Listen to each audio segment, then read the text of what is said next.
Hi guys, मैं नमन शर्मा।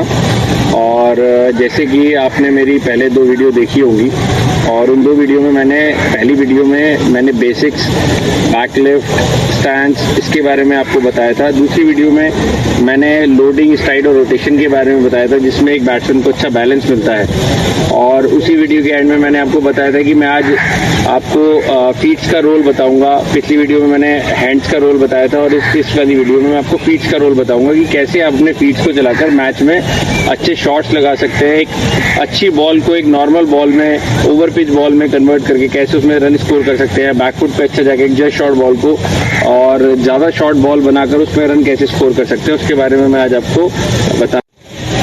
तो जैसे कि अभी हमने डिस्प्यूटेड एरिया की बात कही थी, वो डिस्प्यूटेड एरिया क्या होता है, उसको हमें कैसे खेलना चाहिए, उसको हमें कैसे एक अच्छे बॉल को कैसे हैंडल करना चाहिए, उसके बारे में बताऊंगा सर। लेकिन सबसे पहले ये बताना चाहूँगा कि वो डिस्प्यूटेड एरिया है क्या। ज़्यादातर आपने क्रिकेट की लैंग्वेज में सुना होगा कि कोचेस बोलते हैं, आपके सीनियर प्लेयर्स ने भी बताया होगा कि गुड लेंथ बॉल पे डालें। तो जो गुड लेंथ जो एरिया होता है उसको गुड लेंथ इसलिए कहा जाता है कि वो बैट्समैन की रीच से हमेशा थोड़ा दूर रहता है। जैसे कि वो फ्रंट फुट पे पैर निकाले तो उससे भी हमेशा थोड़ा दूर बॉल गिरता है, और अगर उसी बॉल पे वो बैक फुट पे जाए तो इतना टाइम नहीं रहता कि वो वहां जाके कोई स्ट्रोक प्ले कर सके। उस एरिया को, पर्टिकुलर एरिया को हमने डिस्प्यूटेड एरिया बताया है। उस एरिया में जब भी बॉल गिरती है, वो कितना ही अच्छा बैट्समैन हो, उसको वहां पर आके थोड़ी प्रॉब्लम होती ही है। और उसी बॉल को ज्यादातर बैट्समैन, जो अच्छे बैट्समैन होते हैं, वो डिफेंड कर पाते हैं, और कोई नॉर्मल बैट्समैन होते हैं तो ज्यादातर वो उससे आउट हो जाते हैं। तो अच्छा बैट्समैन बनने के लिए उस एरिया को अच्छे से खेलना बहुत इंपॉर्टेंट है। आज हम हमारा टॉपिक उस डिस्प्यूटेड एरिया को अच्छे से खेलना ही है। जैसे कि अभी मैंने आपको बताया था, उसके लिए मैंने एंगल चेंज करके आपको ये दिखाना चाहता हूँ कि ये डिस्प्यूटेड एरिया एक्चुअली है क्या। यहाँ आप देख पा रहे होंगे जैसे कोन लगे हुए हैं। ये जो एरिया है, ये लेंथ जो है यहाँ की, ये डिस्प्यूटेड एरिया में काउंट होती है, क्योंकि यहाँ से अगर आप देखें पॉपिंग क्रीज पे जब बैट्समैन स्टांस बनाता है, तो अगर वो फ्रंट फुट निकाले तो वहाँ से भी बॉल कम से कम 3-4 फुट दूर रह जाता है, और अगर बैक फुट पे जाए तो इतना टाइम नहीं रहता कि वो वहाँ पर जाके स्ट्रोक प्ले कर सके। तो इस एरिया को लेंथ वाइज ऐसे अगर हम देखें तो ये डिस्प्यूटेड एरिया लेंथ वाइज है। और अगर आप पीछे से अगर एंगल से आप देखेंगे तो अगर लाइन भी देखेंगे तो लेग स्टंप से लेकर ऑफ स्टंप से जस्ट बाहर तक, यहाँ तक एरिया अगर हम कवर करें तो ये एरिया टोटल हमारा डिस्प्यूटेड एरिया होता है, क्योंकि यहाँ से हम बॉल को छोड़ नहीं सकते हैं। अगर हमें यहाँ पर इस एरिया में बॉल गिरती है तो वो ज़्यादातर हमें खेलनी होती है, क्योंकि वो बॉल विकेट को हिट कर सकती है, इसलिए हमें ज़्यादातर बॉल उसको खेलनी होती है। तो इस वाले एरिया को हमें सबसे ज़्यादा संभल कर खेलना होता है। इस एरिया को कैसे खेलना है उसके बारे में मैं अभी बताऊँगा, लेकिन सबसे इंपॉर्टेंट है आपको ये पता होना कि डिस्प्यूटेड एरिया है क्या। तो डिस्प्यूटेड एरिया जानने के बाद मैं ये बताना चाहता हूँ कि इस एरिया में बॉल कैसे गिरे, उसको जज कैसे करें, और उसकी लेंथ को जज कैसे करें। तो उसके लिए मैं सबसे पहले ये बताना चाहूँगा कि अंदर जाके, जैसे मैंने पहली वीडियोस में अपनी बताया है कि सबसे पहले बैट्समैन को जाके अपना एक लेग गार्ड या मिडिल गार्ड लेना चाहिए। जैसे मैं ज़्यादातर प्रेफर लेग गार्ड करता हूँ, तो मैं अंदर जाके जैसे लेग गार्ड अगर मैं लूँ तो लेग गार्ड पे खड़े होने के बाद सबसे पहले मुझे ये पता होना चाहिए कि मैं लेग स्टंप पे खड़ा हूँ। और फिर उसके बाद अगर आपको अपना एक सहूलियत के लिए, जैसे मैं भी करता हूँ, तो मैं एक ऑफ गार्ड भी ज़रूर लेता हूँ। ऑफ गार्ड लेने के बाद मुझे ये ज़रूर पता हो जाता है कि मैं कहाँ खड़ा हूँ और मेरा ऑफ स्टंप कहाँ तक है। ये पता होना इस डिस्प्यूटेड एरिया को कवर करने के लिए सबसे ज़्यादा इंपॉर्टेंट है। उसकी लाइन को ये पता होना ज़रूरी है कि हम कहाँ खड़े हैं और बॉल किस लाइन की है। वो आपको रिलीजिंग पॉइंट से पता चलेगा। वहाँ पर आपको जज करना होगा कि बॉल छूटने के बाद किधर गिर रहा है, वो सबसे ज़्यादा ज़रूरी है। सबसे पहले ये लाइन जज करना। सबसे पहले विकेट पे जाकर लेग गार्ड लेने के बाद आप स्टांस पे खड़े होते हैं, तो सबसे पहले हमें क्या सोचना चाहिए इस डिस्प्यूटेड एरिया की लाइन को कवर करने के लिए, जहाँ तक कि जो सब बोलते हैं कवर करने के लिए, लेकिन मैं कहूँगा उसको सही तरीके से पैर अगर आप निकालते हैं तो इस एरिया को आप अच्छे से खेल सकते हैं। जैसे कि मैं ये बताना चाहता हूँ कि लेग स्टंप पर खड़े होकर अगर हमारी जो फीट मूवमेंट है, चाहे वो फ्रंट फुट हो चाहे वो बैक फुट हो, दोनों की दोनों जो मूवमेंट होती हैं वो विद इन विकेट रहनी चाहिए। इसके बाहर हमें सिर्फ तब जाना चाहिए जब हम कुछ इनोवेशन करते हैं, जैसे कि ऑफ स्टंप के बाहर जाकर अगर हम लेग स्टंप पे बॉल को प्लेस करते हैं, या फिर हम रूम बनाकर कवर्स के ऊपर से या मिड ऑफ के ऊपर से शॉट्स मारते हैं, पॉइंट के ऊपर से मारते हैं। जब तक हम इनोवेशन नहीं करते तब तक हमें विकेट पर इन 3 विकेटों के बीच में रहना चाहिए, leg stump, middle stump, off stump. इसके बीच में ही हमारे फीट्स होने चाहिए, जिससे हमें काफ़ी बेनिफिट होता है और हमारे आउट होने के चांसेस बहुत कम हो जाते हैं। और इस डिस्प्यूटेड एरिया जो सबसे ज़्यादा हर बैट्समैन को प्रॉब्लम करता है, उसको खेलने में आसानी हो जाती है। जैसे मैंने बताया कि विकेट्स में रहने में फीट्स जो है हमें काफ़ी बेनिफिट होता है। वो कैसे बेनिफिट होता है उसके बारे में मैं आपको थोड़ा सा डिस्क्राइब करूँगा कि अगर आप देखें कि लेग स्टंप पे अगर हम खड़े होते हैं और लोड करने के बाद अगर हम अपना पैर लेग स्टंप पे ही निकालते हैं, तो आप देख रहे होंगे कि ये लेग स्टंप पे बॉल जो गिर रहा है, वहाँ से मुझे आइडिया लग रहा है कि कौन सा बॉल मुझे यहाँ पर डिफेंड करना है या लेग स्टंप का बॉल कौन सा है। ज़्यादातर बैट्समैन आके मुझसे भी ये सवाल पूछते हैं और शायद हर सीनियर से ये सवाल पूछते होंगे, क्योंकि उनके कोचेज़ बोलते हैं कि उनको फ्लिक नहीं मारना है। लेकिन मैं उनके लिए बात बताना चाहूँगा, शुरू में मैंने भी ये बहुत प्रॉब्लम फेस करी थी और कभी कभी हर बैट्समैन से गलती होती है, शायद आज भी करते हो, लेकिन आज थोड़ा कम होता है क्योंकि हम अगर इस चीज़ पे फोकस करें तो गलती थोड़ी कम करेंगे।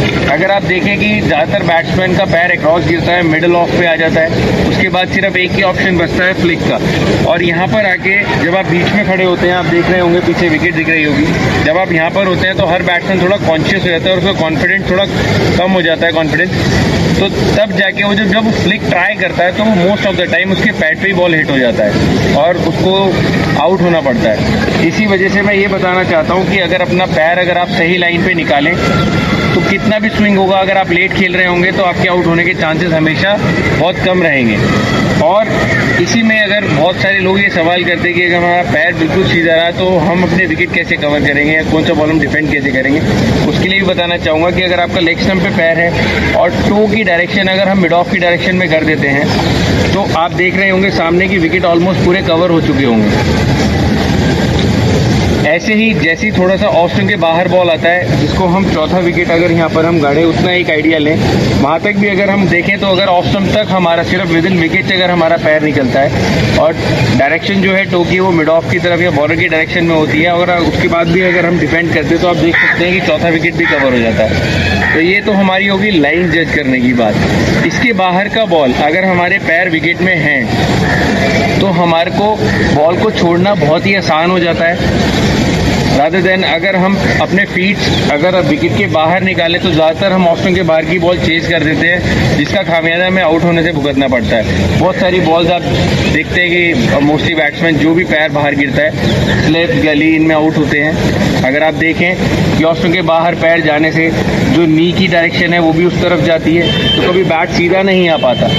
तो आप देख सकते हैं ऐसे फेस खुलता ही है मोस्ट ऑफ द टाइम, और एल्बो आइज के सामने आती है तो बॉल भी बैट पे लगते हुए नहीं देख पाते बैट्समैन, जिसकी वजह से बॉल जो है वो स्लिप और गली की डायरेक्शन में चली जाती है। इसका एक बेनिफिट और भी होता है, जो कि अगर हम अपने विकेट्स में रहते हैं तो जब हमें पता चलता है कि ऑफ स्टंप के बाहर का बॉल है, जैसे आज की क्रिकेट है उसमें एक चेंजेस आए हैं। जैसे पहले की क्रिकेट अगर आप थोड़े टाइम पहले देखते तो ऑफ स्टंप के बाहर को छोड़ा जाता था, ऑफ स्टंप के बाहर की बॉल को, लेकिन आज के टाइम में जैसे ही बॉल का स्विंग खत्म होता है और जैसे ही बॉल थोड़ा पुराना होता है तो उसके बाद वही लेंथ और लाइन अगर आप अपनी विकेट में खड़े हैं तो उसको आप शॉट्स मारते हैं, चाहे वो स्क्वायर कट हुए, चाहे वो आगे आके स्क्वायर ड्राइव हुए, या फिर लॉफ्टेड शॉट्स भी हैं, वो सारी विकेट के बाहर की बॉल लगती है। आपको सिर्फ विकेट का बॉल ही डिफेंड करना होता है, क्योंकि जो बॉल विकेट मिस हो तो वो बॉल विकेट पे हिट ना हो, उस बॉल को आप हमेशा अटैक कर सकते हैं। अभी हमने लाइन जो है डिस्प्यूटेड एरिया की उसको कवर करने के लिए बताया कि अगर आप अपने विकेट्स में रहे तो लाइन को, डिस्प्यूटेड एरिया की लाइन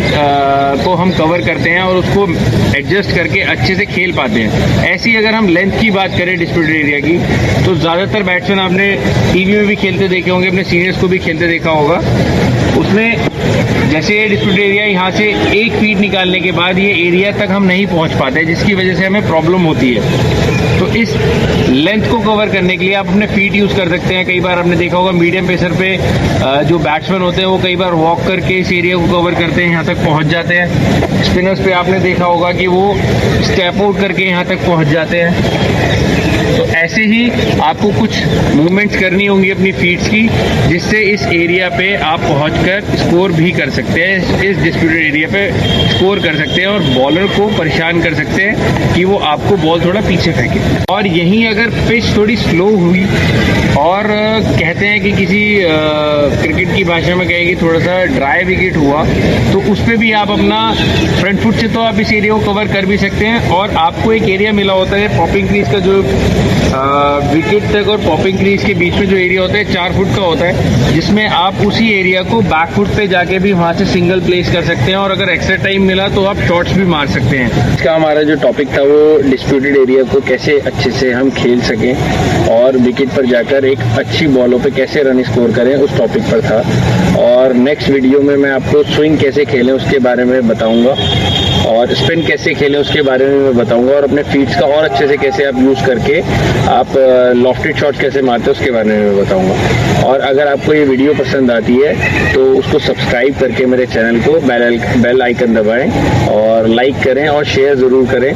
और अगर किसी को भी क्रिकेट में कुछ भी नॉलेज मेरी जो है उसको मैं आपके साथ शेयर ज़रूर करूँगा। अगर आपको किसी भी टॉपिक पर कुछ भी बात करनी है तो कमेंट करके मुझे बताएं, मैं उसके बारे में आपको ज़रूर बताऊँगा। Thank you.